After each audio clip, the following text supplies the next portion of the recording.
Wheels swapped. Back at its normal ride height.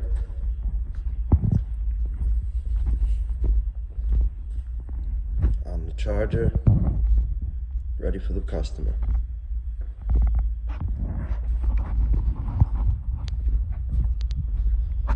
And we did do a full chrome delete on this one a couple months ago, as you can see. Full tints, full blackout, wheels, trim, handles, cameras, front grille.